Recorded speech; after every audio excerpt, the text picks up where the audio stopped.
কি এবার পাহাড়, সমুদ্র না জঙ্গল? ঘোরার মজা দ্বিগুণ হবে যদি থাকে মুখরোচক, আপনাদের সব সময় সফরসঙ্গী। মুখরোচক আপনাদের ভালোবাসায় জড়িয়ে ৭৫ বছর পেরিয়ে আমরা পুলিশ কমপ্লেন করেছি, তাদের কাছে সিসিটিভি ফুটেজ এসে গেছে। ভাবতেই পারি না যেরকম কোনো ঘটনা ইন্ডাস্ট্রির মধ্যে, যেখানে পলিটিক্যাল পোস্টারও নয় বা কিছু, কতটা মানুষ মানে পাগল হয়ে গেছে। খুব ভালো লাগছে এবং তোমরা সকলেই এসছো, থ্যাংক ইউ সো মাচ।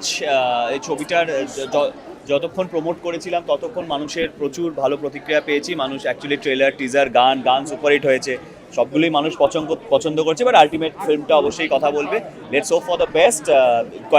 কয়েকজন মানুষ দেখে রিভিউজ দিয়েছে, খুবই ভালো রিভিউজ আসছে এবং লেটস সি কি হয় ছবি। সকালবেলা যেটা প্রতিক্রিয়া দেখছিলাম আমরা নবীনা সিনেমা হলে, এই যে নাচ হচ্ছিল ভিতরে, সেইটা তোমরা দেখেছো? হ্যাঁ, আমাকে একজন শেয়ার করেছিল, তো ভালো লাগে, মানুষজন যাচ্ছে, এনজয় করছে এবং এটা এনজয় করার মতনই সিনেমা। এটা ফুল অন এন্টারটেইনিং ফিল্ম, বছরের প্রথম শুরু। তো লেটস সি মানুষ আরও যাতে যায়, আমি সবাইকে এটাই অনুরোধ করবো। অঙ্কুশদা ওয়েটরাদির সাথে অন স্ক্রিন রোম্যান্স আমরা যেটা দেখছিলাম, দক্ষিণ হাওয়া গানটা খুব ভালো ট্রেন্ড হচ্ছে, মানে এত সুন্দর দেখতে লাগছে, তো সেটা কতটা এনজয় করি এই যে অন স্ক্রিন রোম্যান্স। গানটাই খুব সুন্দর। আমার মনে হয় যে এস.ডি. বর্মনের এই গানটা রিক্রিয়েট করা, তাও একটা ফিল্মে এবং এত সুন্দরভাবে, hats off to the team, choreographers, আমাদের কম্পোজার, আমি অবশ্যই ওদেরকে ক্রেডিট দেবো, hats off to the team. But yes, খুবই ভালো ফিডব্যাক এবং খুবই ভালো পাচ্ছি গানটা। না, আমার জীবনে তো প্রথম কোনো গান যেগুলো এত ওয়ার্ক করলো আর কি, এবং বিদেশে গিয়ে গান। আর সব থেকে বড় কথা কি বলতো, মানে এত সুন্দর একটা গান অলরেডি ক্রিয়েট করে গেছেন এস.ডি. বর্মন।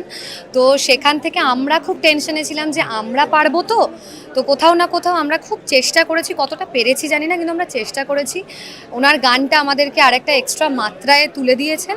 অ্যান্ড এবার তো দেখো রিলিজ হয়ে গেছে, আর বেশি কি বলবো, এবার তো শুধু দেখবে লোকে, আমাদেরকে বলবে যে কোথায় ভুল কোথায় ঠিক, এইটাই। নবীদার সামনে যে এখানে কাটআউটটা ভেঙে দেওয়া হলো, আমি ইন্টেনশনালি, তুমি কি বলবে, মানে দোষীদের কি ধরতে পারে? না, দোষীদেরকে ধরতে পারার আপ্রাণ চেষ্টা চলছে এবং আমরা পুলিশ কমপ্লেন করেছি, তাদের কাছে সিসিটিভি ফুটেজ এসে গেছে যে বিশাল পরিমাণে কোনো মানুষ কিছু করেছে, গ্রাজ থেকে একদমই নয়। ৪-৫ জন ছেলেই মনে হবে, যারা মুখে মাস্ক পরে মানে তারা জানে যে ওখানে আমাদেরকে চিনতে পেরে গেলে মুশকিল হয়ে যাবে। তো ইন্টেনশনালি তো এটা আমরা জানবো যে মুখে মাস্ক পরে এসে বাঁশ দিয়ে যদি কেউ কাটআউটস ভাঙে, তো সেটা ইন্টেনশনালি ছাড়া আর কী বলবো বলো। যে প্রতিটা ছবি নিজেদের বাচ্চার মতো হয়, সেখানে দাঁড়িয়ে কোথাও কি মনে হয় যে এটা ইন্ডাস্ট্রির কিছু একটা বিষয়, যে আমাদের ছবি ছাড়া অন্য কোনো ছবি প্রমোট না হোক, এটার জন্যই আগেভাগেই পোস্টার ছিল? এটা জানো তো, আমি না বলতে পারছি না কেন বলো তো, আমার মানসিকতা এরকম নয়। আমি সবসময় চাই আমি সাপোর্ট করব একটা মানুষকে, রাদার এই টর্চার করব। তো এটা যারা করছে এটা তাদের মানসিকতা। আমরা ভাবতেই পারি না যেরকম কোনো ঘটনা ইন্ডাস্ট্রির মধ্যে, যেখানে পলিটিক্যাল পোস্টারও নয় বা কিছু, একটা তো এজেন্ডাও থাকে, যে পলিটিক্যাল কোনো এজেন্ডা থাকলে তখন হয় যে না, মানে বিপরীতে যারা আছেন তারা এসে কিছু করলেন, যেটা আমরা দেখে আসি সবসময়। এটা একটা সিনেমার পোস্টার, যেখানে ওপরে আমি, নিচে অঙ্কুশ, তলায় লেখা নারী চরিত্র বেজায় জটিল।